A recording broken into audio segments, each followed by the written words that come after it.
So I got the RTX 4090 to 1000 watts power limit, which means let's try and push 1000 watts power limit, and more importantly, if 1000 watt power supply is enough.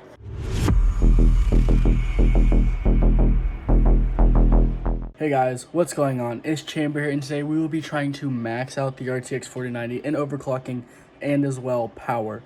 Now, the reason I'm doing this is because I was able to get my hands on a custom BIOS. Not allowed to say how I got it, but I do have access to a custom BIOS for the RTX 4090 that is allowing me to pull up to 1000 watts. Now, I've done a little bit of testing, but as you've seen on my Twitter maybe, but the biggest thing we want to do here is just see honestly what the most amount of power is, what kind of score you can get with this, and also just it's fun. I want to see if I can trip 1000 watt power supply. If you guys like this kind of content, hit that like button. If you want to support me, join the Discord, subscribe to my Patreon to get some exclusive stuff and support me as well. But let's just go right now into actually the 4090 I have and the power supply, just so you guys get some information. You guys can compare it to your own systems. Let's say you have a 4090. This is also a very extreme thing to do. Most people are not going to be pulling this much power. I just want to do this because it's fun and it's something I enjoy doing. So here we have the RTX 4090 gaming OC, RGB and stuff on it. It's just kind of cool, actually, to be honest. And then for the power supply, we have the Corsair RM1000X. This is the 2021 version. 1000 watt power supply, 1000 watt power limit. That'll be very interesting. This is an 80 plus gold, fully modular. And then I have the 12-pin cable. This is, what people are scared of, but I have all the separate ones here, helping it kind of support the card. But now let's get into testing. So here's the overclock plus 150 offset. I'm gonna leave this open so you guys can see clock speeds and stuff while I'm going.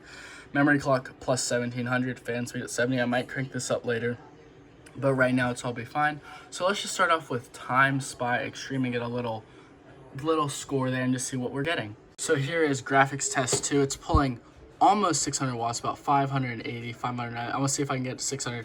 Nope, so close, but 3015 megahertz at 60C.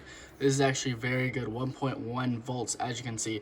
Graphics test 2, in case you're interested, Time Spy Extreme, so a 4K benchmark, is much heavier than GT1. This is a much higher power draw. And oh, look, yep, 600 watts. Yep.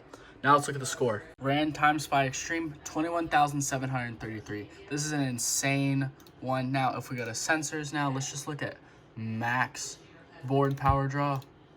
We're hitting 622 max. It's insane. But this is what I got right now, and on my review here I got 21,348. The only thing that has changed is the BIOS.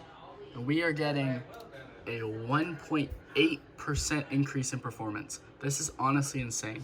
But to be honest though, 622 watts isn't insane. So now I think we should step it up to mark. Before we continue this video any further, I just want you to say whatever you do here is at your own risk. If you want to try and pull as much power out of your GPU, go ahead. But if anything happens, this isn't my fault. This is pure entertainment and educational, just for some fun. Let's see how much power and really what happens at these high power draws. So let's continue now with the video on mark.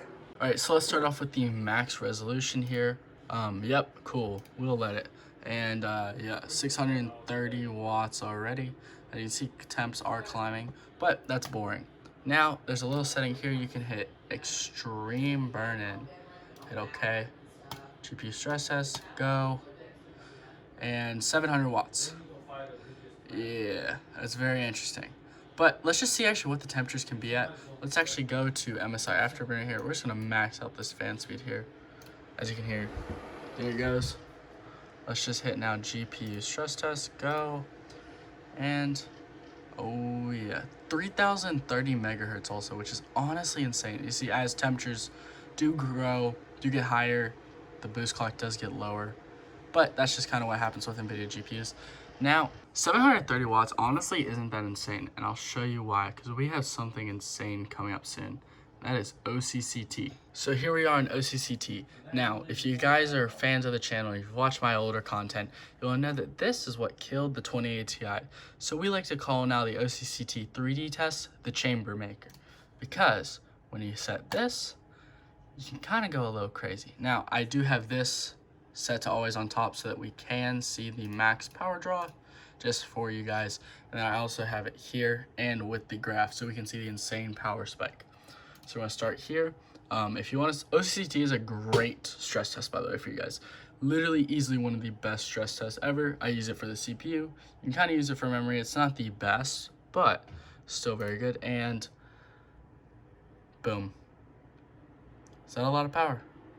930 watts. Now I did cause an error. That's because I forgot to set max fan speed. So let's max it out now. And let's just restart the test. All right, max out the fan speed. Still have the overclock enabled just so you guys are interested. Here you go. I am not gonna leave this on for long. So we're gonna have to see a very high power draw and then we're just gonna have to go. So if we start it here and boom, 940 and boom. Okay, yep, no more. 940 watts is honestly insane. Now, most importantly, this is on a 1,000-watt power supply, and when we're pulling, what were we pulling? Probably like 40 watts on the CPU. We're like 980 watts in total, plus everything else. We're hitting 1,000 watts. First of all, this shows these GPUs can pull a lot of power and still be fun. So, for anyone interested, do you need a new power supply for an RTX 4090? No. To be honest, you're probably fine with an 850 watt. Maybe if you have a really high powered like CPU, like a 7950X or a 13900K, maybe you might need to worry. But if you're just running something, I have this 12700K. Maybe if you're running both at max loads at 950 watts and like 200 watts, yeah, you're gonna have an issue with a 1,000-watt power supply.